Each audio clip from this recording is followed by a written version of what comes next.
সূরা কাউসার ৭ বার পড়ে নিম পাতায় ফু দিলে কি হয় জানলে আপনি অবাক হয়ে যাবেন। সূরা কাউসার হচ্ছে পবিত্র কোরআনুল কারীমের ভিতরে ছোট্ট একটি সূরা।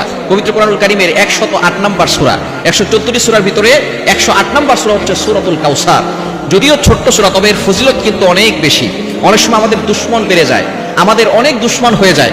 এই দুশমনকে ধ্বংস করার জন্য আপনি কিছু নিম পাতা সংগ্রহ করে ৭ বার করে যদি আপনি নিম পাতায় ফু দিতে পারেন, এই কিভাবে আমল করবেন এবং কিভাবে আপনি করলে আপনার দুশমন চিরতরে আপনার কাছে নত হয়ে থাকবে, আপনি জানলে অবাক হয়ে যাবেন। নবীজি সাল্লাল্লাহু আলাইহি সাল্লামের কিন্তু দুশমন ছিল।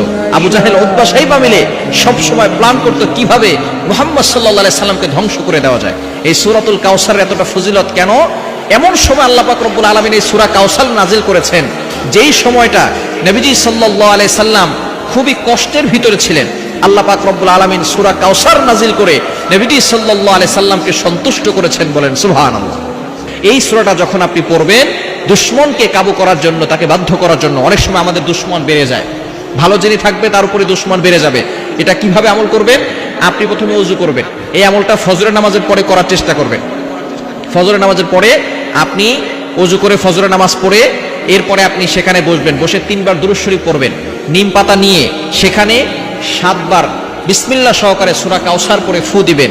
ফু দিয়ে ওই পাতাটাকে আপনার দুশমন যিনি আছেন তার কথা স্মরণ করবেন, তার একবার তার নাম উচ্চারণ করবেন যখন ফু দিবেন।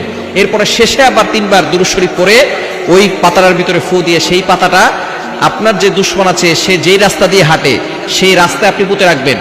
সে রাস্তা দিয়ে যদি আপনার দুশমন হেঁটে যায়, তাহলে আপনার দুশমন আপনার বাধ্য হবে, আপনি যা বলবেন সেটাই সে শুনতে বাধ্য হবে।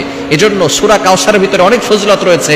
ইয়াকিনের সাথে যদি আপনি আমলটা করতে পারেন, দুশমন বাধ্য হবে, দুশমন আপনাকে কোনো ক্ষতি করতে পারবে না। আল্লাহ পাক রব্বুল আলামিন মানুষ শয়তান বলেন, জিন শয়তান বলেন, সকল ধরনের দুষ্ট শয়তান এবং মানুষ থেকে আল্লাহ আপনাকে হেফাজত করবেন। এজন্য সূরা কাউসারের আমলটা ইয়াকিনের সাথে, বিশ্বাসের সাথে আমল করেন, অবশ্যই আপনি ভালো একটি ফলাফল পাবেন।